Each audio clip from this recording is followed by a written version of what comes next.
آج ہم بات کرتے ہیں اپنی سوسائٹی کی، اپنے زمانے کی۔ آج جب کہ ہم اپنے دین سے دور ہو کر اپنی زندگی کو گزار رہے ہیں، اور ہمارے زمانے اور ہماری سوسائٹی کے اندر طرح طرح کی برائیاں پھیلی ہوئی ہیں،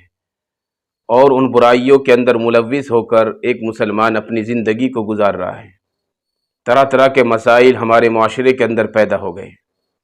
جیسا کہ آج کل ایک مسئلہ بہت چل رہا ہے کہ ایک آدمی نے اگر کسی عورت سے نکاح کیا، کسی لڑکی سے اس کی شادی ہو گئی، تو نکاح کے بعد اس کی بہن سے بھی وہ نکاح کے چکر میں لگ جاتا ہے، یعنی کہ ایک وقت میں دو بہنوں کو اپنے نکاح میں ایک آدمی رکھ رہا ہے۔ تو یہ بڑا اہم مسئلہ ہے اور بڑی غلط بات ہے اور بڑے گناہ کی بات ہے۔ یاد رکھیے، اگر کوئی آدمی اپنے نکاح میں ایک وقت میں دو بہنوں کو جمع کرتا ہے، دو سگی بہنوں کو، دو حقیقی بہنوں کو، تو یہ شریعت اسلامیہ کے اندر ناجائز اور حرام ہے، اور قرآن سے بھی اس کی حرمت ثابت ہوتی ہے۔ وَأَن تَجْمَعُوا بَيْنَ الْأُخْتَيْنِ إِلَّا مَا قَدْ سَلَفَ، تو قرآن نے بھی اس کو حرام قرار دیا ہے۔ اس لیے ہمیں اپنی شریعت کے مطابق اپنی زندگی کو گزارنا چاہیے۔ اگر کوئی آدمی ایسا کرتا ہے ہمارے معاشرے کے اندر، دو بہنوں کو ایک ساتھ اپنے نکاح میں جمع کر کے رکھتا ہے، تو اس کو چاہیے کہ وہ فوراً اپنی بیوی کی بہن کو علیحدہ کرے اور اللہ تبارک و تعالیٰ سے توبہ استغفار کرے،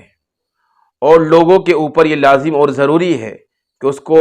سمجھایا جائے، اس کے اوپر تنبیہ کی جائے، اور اگر وہ سمجھانے کے بعد بھی نہ مانے، اپنے گناہ پر اڑا رہے اور تنبیہ کے بعد بھی نہ مانے، تو پھر بغیر تادیب اور اس کی اصلاح کے اس کے یہاں کھانا پینا بند کرنے کی اجازت ہے۔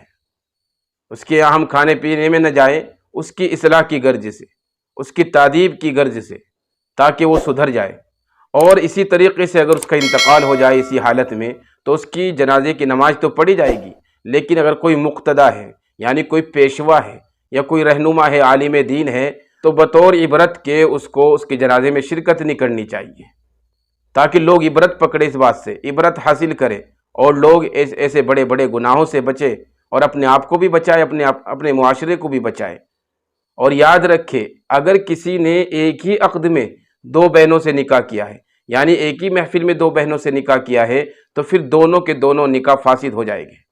اگر ایک بہن سے پہلے نکاح کر لیا اور دوسری بہن کے ساتھ تھوڑے دن کے بعد نکاح کیا، تو پھر جو دوسرے والا نکاح ہوگا یہ فاسد ہے،